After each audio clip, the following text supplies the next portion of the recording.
High বন্ধুরা, কেমন আছো? আশা করি সবাই ভালো আছো, সুস্থ আছো। আমিও ভালো আছি। তা যেটা নিয়ে আর কি তোমাদের সামনে এলাম বলতে, কিছু কথা আমি বলবো। অনেকে আমাকে বলতো, ঠিক আছে, আমার বাপের বাড়ির লোক বলো, আমার শ্বশুর বাড়িতেও মানে হচ্ছে, মানে আমার জেঠিমা শাশুড়ি ছিল, তিনিও বলতো, ঠিক আছে, তারপর আমাদের পাড়ার লোকও আছে। এরকম অনেক মানুষই আমাকে বলতো যে ইউটিউব করে কি হবে, তাই না? ইউটিউব করে কি হবে, ইউটিউব করে কি সত্যিই টাকা পাওয়া যায়? ঠিক আছে, মানে কত টাকাই বা ইনকাম করা যায়, ভালো ক্যামেরা লাগবে, ভালো নাচ করতে হবে, ভালো গান করতে হবে, ঠিক আছে। কিন্তু বন্ধুরা, আমি কারোর কথার জবাব দিইনি, ঠিক আছে। আমার একটা জেদ ছিল যে আমি এই জিনিসটা করেই ছাড়বো। সব সময় যে সবার মুখে মুখে উত্তর দিতে হবে সেটা কিন্তু না। কিছু উত্তর কাজে করেও দিতে হয়, ঠিক আছে। যার মুখে সবসময় জবাব দিলেই হয় না, কিছু উত্তর কাজে জবাব দিতে হয়, যেটা আমি করেছি, ঠিক আছে। আমি তখন কাউকে কিচ্ছু বলিনি, শুধু আমার নিজের জেদটা বজায় রেখেছি যে আমি এখান থেকে টাকা ইনকাম করে দেখাবই। তো আমি সেটাই করেছি। আজকে আমার কিন্তু টাকা পয়সার কোনো অভাব নেই বন্ধুরা। আজকে আমার তোমাদের দাদা ভাইয়ের যা আছে, আমি রানীর মতন বসে খেতে পারবো, বা আমি অনেক কিছুই করতে পারি, কিন্তু সেটা করলে আমার হবে না, ঠিক আছে। ভবিষ্যৎ বলে একটা ব্যাপার আছে, যার জন্য আমি মানে ওই বেশি করি না, ঠিক আছে। যেভাবে ও চলে আমি সেভাবেই চলি, ঠিক আছে। আর আমাকে বলে যে তোমাকে কিছু রাখতে হবে না, তুমি তোমার পয়সা যেমনভাবে পারো খরচা করো, আমি কিছু বলবো না, আমার তো আছে। এটা ঠিকই বলে ও, যে ওর দিক থেকে ও ঠিকই বলে বন্ধুরা। এখন এই স্কুল থেকে এলাম যেন বন্ধুরা, সকালবেলায় গিয়েছিলাম 6টার সময়, না 6:30 নাগাদ মেয়েকে দিতে স্কুলে, দিয়ে এই বাড়ি এলাম, দিয়ে চলে এসেছিলাম। দিয়ে 6 পিস মতন মশারি বাকি ছিল, আমার হয়ে যায় রাতের বেলায়, কিন্তু আমি কালকে এক জায়গায় গিয়েছিলাম, দরকার ছিল। সেখান থেকে আস্তে আস্তে আমার প্রায় 10টা 5-10 হয়ে গেছিলো রাতের বেলা, ঠিক আছে। তো সেইখান থেকে আসতে রাত হয়ে গেছিলো, যার জন্য আমার মশারিটা বাকি ছিল। তাও আমি 12টা অবধি মেয়েকে পড়িয়েছি কালকে। জানি না আজকে ও এক্সাম কীরকম দিয়েছে, আজকে ওর পরীক্ষা ছিল কালকে রাত 10টা থেকে 10:30 ধরো আমার খেতে লাগলো টাইম। 10:30টার পর থেকে আমি যতক্ষণ মশারি করেছি, আমি 1.5 ডজন মশারি করেছি 12টার মধ্যে, 12টা না 11:15টার মধ্যে, ঠিক আছে। আর ততক্ষণই আমি মেয়েকে পড়িয়েছি। জানি না ও কী এক্সাম দিয়েছে, কেননা দুপুরবেলা ওকে ঘুম পাড়িয়েছিলাম, মেয়ে জেগেছিল, জানি ও ঘুমাবে না, 11:30 অবধি এতদিন স্কুল বন্ধ ছিল, ফোন দেখে, যার জন্য ওকে আমি ফোন দেখতে দিইনি। আমি বলেছি তোর কালকে পরীক্ষা, তুই আমার সামনে বসে পড়বি। তা ও কালকে আমার সামনে বসে, বন্ধুরা জানো তো, পড়াশোনা করেছে, 12টা অবধি পড়েছে, লিখেছে। তো আজকে এক্সাম বলছে ও ভালো দিয়েছে। আর আমার মেয়ে সত্যি কথা বলতে পড়াশোনায় ভালো, ও খুব চঞ্চল, খুব দুষ্টু, কিন্তু পড়াশোনায় ওর খুব ভালো, মানে যেটুকুনি পড়বে মাথায় ঢুকে যাবে, ঠিক আছে। জানি না বড় হয়ে ও কী করবে, কিন্তু এখন ওর মাথাটা ভালো। আর মেয়েদের পিছনে আশা করি অত আমাকে খাটতে হবে না, কেননা মেয়েদের নিজস্ব একটা ভালো বুদ্ধি থাকে যে আমাকে এই দিকে এগিয়ে চলতে হবে, করতে হবে। আশা করি সেই বুদ্ধিটাও হবে, ঠিক আছে। যেরকম আমিও, আমার ভাই যেরকম বেশি দিন পড়াশোনা করতে পারিনি, কিন্তু আমি গরিব ঘরের মেয়ে হয়েও আমি আমার পড়াশোনাটা চালিয়ে গেছি কষ্ট করে। সেই মুহূর্তে হয়তো আমি পড়াশোনাটা করতে পারতাম না, কারণ আমার অনেক কারণ ছিল, অনেক সমস্যা ছিল, ঠিক আছে। তো সব কথা তো আর বলা যায় না, তো কিছু সমস্যা আমার ছিল, কিন্তু তাও আমি আমার পড়াশোনাটা চালিয়ে গেছি। যে আমি তখন মাধ্যমিক পাস করা মানে একটা ভালোই টাফ ছিল, তাও টিউশনি ছাড়া, মানে পড়তেও যেতাম না, নিজের যোগ্যতায় পাস করে দেখিয়েছি, মাধ্যমিক পাস বলে কথা। তখন আমার বাবা টিউশনি আমাকে সত্যি কথা বলতে পড়াতে পারিনি, কিন্তু আমি নিজের যোগ্যতায় আজকে মাধ্যমিক পাস করে 2nd ডিভিশনে বেরিয়ে এসেছিলাম, ঠিক আছে।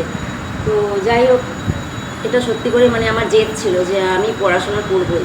একটা জেদ থাকলে সে অনেক কিছু করতে পারে, ঠিক আছে বন্ধুরা। মানে যেটা যদি জেদ থাকে যে আমি এটা করব, যেমন অনেক কিছুই এখানে শ্বশুরবাড়িতে এসে আমার ইচ্ছা করে না এটা করবো ওটা করবো, কিন্তু যদি ওই মনের মধ্যে আমি জেদটা ঢুকিয়ে নিই যে এই জিনিসটা আমাকে পারতেই হবে, করতেই হবে, তাহলে আমি পারবো, এটা আমি নিজের উপর গ্যারেন্টি দিয়ে বলতে পারি।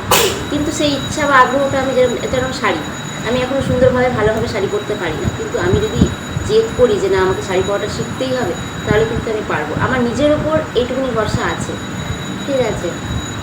তো এটাই আর কি বলার ছিল। তো লাস্ট পর্যন্ত তোমাদের ভালোবাসায়, তোমাদের আশীর্বাদে আজকে আমি ইউটিউব থেকে ফার্স্ট স্যালারি পেয়েও গেছি, ঠিক আছে। আশা করি আরও দূর এগিয়ে যেতে পারবো, কিন্তু তোমাদের আমার পাশে থাকতে হবে। আশা করি তোমরা আমার পাশে থাকবে, আমিও তোমাদের পাশে আছি। একটা ফোন, তার জন্য সবার লাইভে ঠিক করে যেতে পারি না, টাইম দিতে পারি না, কিন্তু আশা করি, মানে ফোন দেখতে গিয়েছিলাম, ফোন আমি কিনবো, তো একটু চাইছি ভালো ফোনই কিনতে, ঠিক আছে। এই ফোনটা তো ভালোই, তো আমি চাইছি মানে এর থেকে একটু কম দামি ফোনই মানে সাপোর্ট করার জন্য, বেশি দামি কিনে লাভ নেই, বেকার, ঠিক আছে। তো এই বলার ছিল।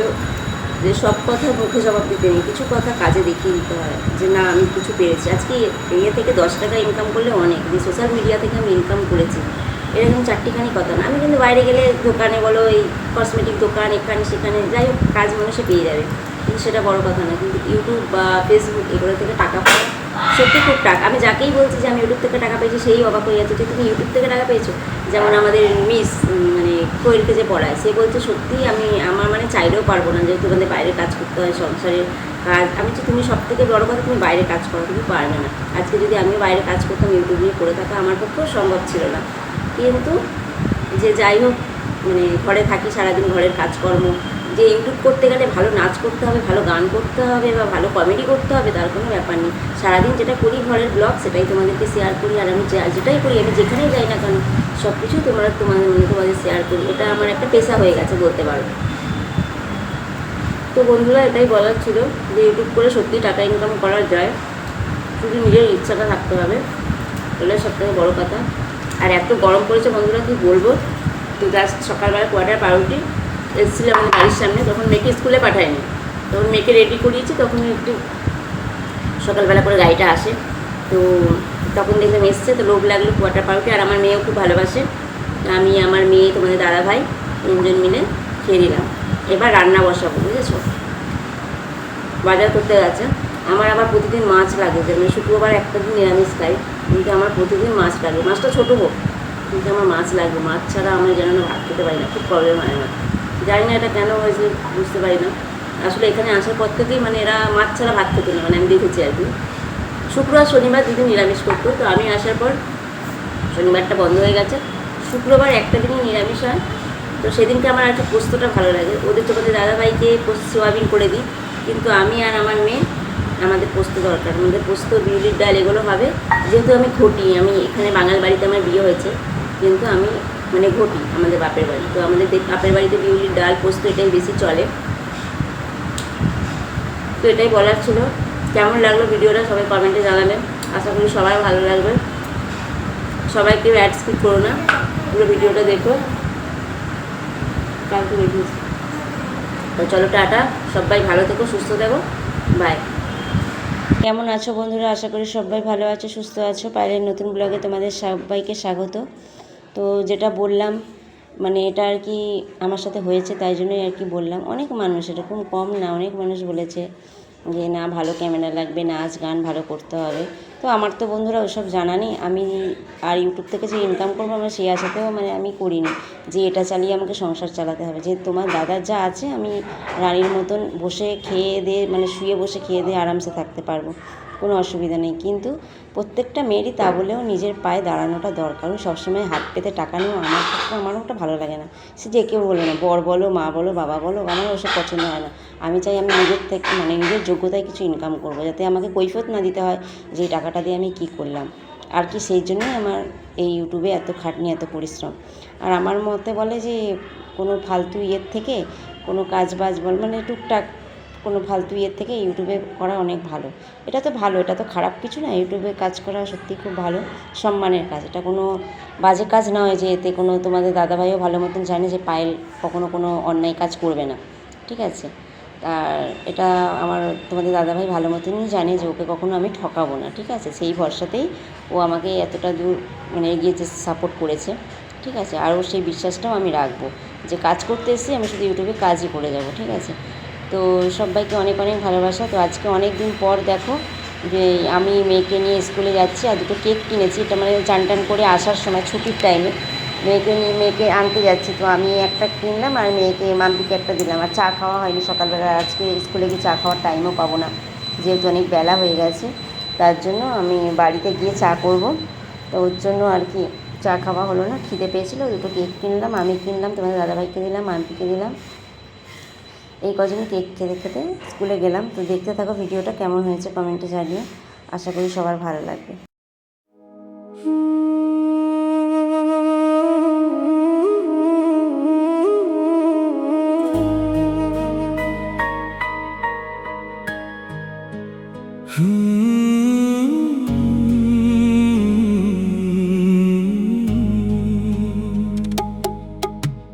তুমি আমার চিরসাথী। সকাল, শুভ রাতি। এই জীবনে পেয়েছি তোমার, পায়েলো তুমি শুধু আমার।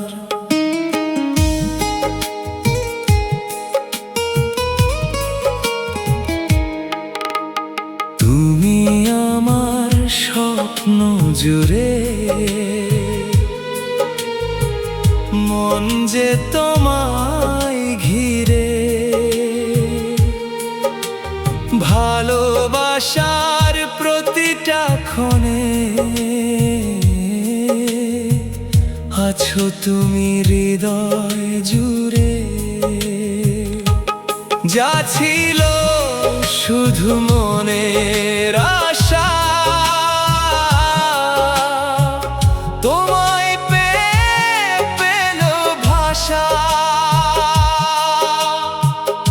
এই সুখের লগনে আজ সত্যি হলো ভালোবাসা।